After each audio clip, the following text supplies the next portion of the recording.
উচিত কথা রেকর্ড করছে 28 ফেব্রুয়ারি শুক্রবার। এই ভিডিও যখন জনতার দরবারে যাবে তখন বিশ্বজুড়ে উঠে গেছে রমজানের চাঁদ। ঢাকার চকবাজারে জমে গেছে ইফতারির বাজার। সেখানে নিশ্চয়ই হচ্ছে হাক ডাক, বড় বাপের পোলায় খায়, ঠোঙায় ভৈরা লয়া যায়। বড় বাপের পোলাদের হাতে কিন্তু অনেক মালপানি থাকে, তাই ইফতারের দামি দামি আইটেম তাদের পাতে ওঠে নিশ্চয়ই। যারা ছোট বাপের পোলা মানে আয়টা যাদের সীমিত, তাদের রোজার বাজার নিয়ে ভাবতে হয় হাজারবার, কপালে পড়ে চিন্তার ভাঁজ। কারণ উৎসবে আয়োজনে নানা দেশে ছাড়ের ছড়াছড়ি থাকলেও বাংলাদেশের চিত্রটা একেবারে ভিন্ন। দরকারি পণ্যটার দাম দ্বিগুণ তিনগুণ বাড়াতে দ্বিধা করেন না আমাদের বণিক ভাইয়েরা। তাই রমজান আসার দুদিন আগেই নাকি রাজধানীর বাজারে লেবুর হালি পার করেছে সেঞ্চুরি। মানে 4টি লেবু কিনতেই পকেট থেকে বেরিয়ে যাচ্ছে 100 টাকা। আর ভোজ্য তেলের কথা যদি বলি, সেই বাজারে অস্থিরতা গত কয়েক মাস ধরেই। পাড়ার বাজারের বা পাড়ার মুদিখানায় মিলছে না সোয়াবিন তেল, সুপার শপের লাইন ধরে তাই নিতে হচ্ছে বোতলজাত ভোজ্য তেল। তাও তো 1-2 লিটার না, নিতে হচ্ছে 5 লিটারের জার। নিশ্চয়ই অন্য খাতে টাকা কমিয়ে তেলের যোগান ঠিক রাখতে হচ্ছে অনেককে। ফর্দ কাটা ছাড়া পরও যে সোয়াবিন মিলবে সে নিশ্চয়তাটুকু নেই। ঢাকা, নারায়ণগঞ্জ সহ সংবাদ সারা দেশের চিত্রটাই কিন্তু এখন এমন। রাজধানীর পড়শিনগর বন্দরনগরী নিয়ে এই বিশুদ্ধবার একটা খবর করেছে BDNews24.com। সেখানে তাদের শিরোনাম, নারায়ণগঞ্জের বাজার থেকে উধাও বোতলজাত সোয়াবিন তেল। এই প্রতিবেদনে বলা হয়েছে নারায়ণগঞ্জ শহরের সবচেয়ে বড় পাইকারি ও খুচরা বাজার দিগুবাবুর বাজার। এ বাজারে বোতলজাত সোয়াবিন তেলের সংকট দেখা দিয়েছে। কয়েকটি দোকানে তেল বিক্রি হলেও তা অতিরিক্ত দামে কিনতে হচ্ছে ক্রেতাদের। বৃহস্পতিবার বিকেলে এই বাজারের অন্তত 12টি দোকানে সোয়াবিন তেলের খোঁজ করলে 9 জনই জানান তাদের কাছে বোতলজাত সোয়াবিন তেল নেই।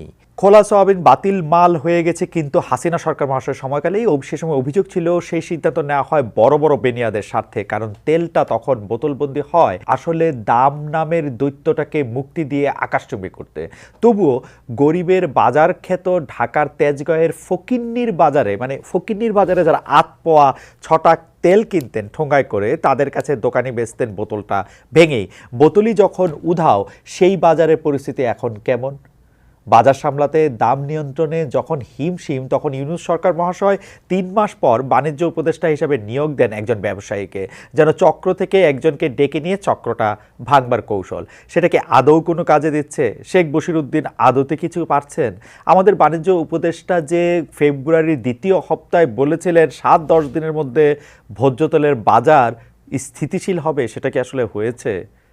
তারপর তো ফেব্রুয়ারি শেষ হয়ে গেল, মার্চ এসে পড়লো, আকাশে নতুন চাঁদ উঠে যাচ্ছে, কিন্তু তেলের বাজার তো শান্ত হলো না। এই তেলের কথা এইবার থাক, মানে সোয়াবিন তেলের কথা এবার থাক, আমরা যাই একটু অন্য তেলে। তার আগে স্মরণ করি, একটু পড়ি বাঙালির ঐতিহাসিক হরপ্রসাদ শাস্ত্রীর বিখ্যাত রচনা তৈল থেকে, যেখানে তিনি লিখেছেন, তৈলের মহিমা অতি অপরূপ। তৈল নহিলে জগতের কোনো কাজ সিদ্ধ হয় না, তৈল নহিলে কল চলে না, প্রদীপ জ্বলে না, ব্যঞ্জন সুস্বাদু হয় না, চেহারা খোলে না, হাজার গুণ থাকুক তাহার পরিচয় পাওয়া যায় না, তৈল থাকিলে তাহার কিছুতেই অভাব থাকে না। 150 বছর আগের এই তৈল রচনার আবেদন এখনও এতটুকু কমেনি। ঘরে বাইরে, অফিসে, আদালতে, হাটে, বাজারে, শহরে, গ্রামে এই তেলের ছড়াছড়ি এখনও আমরা দেখি। রাজনীতির ময়দানের এর ব্যবহার কি আরেকটু বেশি? মানে রাজনৈতিক ময়দানে তেলের ব্যবহার কি আর একটু বেশি? এই কারণে কিনা জানে রোজা আসার আগে দেশে অজু নিয়ে বেশ আলোচনা হয়ে গেল।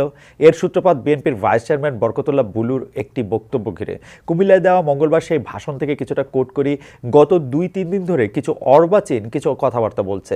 তারা বলছে, শহীদ প্রেসিডেন্ট জিয়াউর রহমান বাবা হলে ছেলেরাও কি নেতা হয়ে যাবে নাকি? আমি সেসব অর্বাচীন নাবালক বাচ্চাদের বলতে চাই, বাংলাদেশের মহান স্বাধীনতার ঘোষক শহীদ প্রেসিডেন্ট জিয়াউর রহমানের সুযোগ্য পুত্র তারেক রহমান বাংলাদেশের বৃহত্তম রাজনৈতিক দলের চেয়ারপারসনের ছেলে। শহীদ জিয়ার উত্তরসূরি হচ্ছেন তারেক রহমান। তার নামটি উচ্চারণ করতে হলে অজু করবেন। হুজুরের মতো অমৎকার অনেকটা এই স্টাইলে তখন কিন্তু বুলুর ভাষণ ব্যাপক হাততালি পায়। বিষয়টা ঘুরে যায় সোশ্যাল মিডিয়ায় ভাইরাল হলে।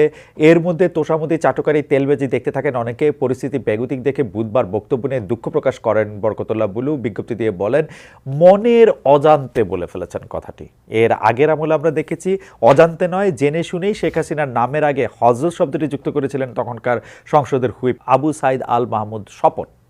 5 বছর আগে সমালোচনার মুখেও পিছু হটেননি তিনি। বলেছিলেন, হজরত শব্দের বাংলা অর্থ জনাব বা সম্মানিত, হজরত অর্থ লর্ড বা প্রভু নয়। একজন মুসলমান আরেকজন মুসলমানকে হজরত বলে ইজ্জত দিতেই পারে। সাবেক এই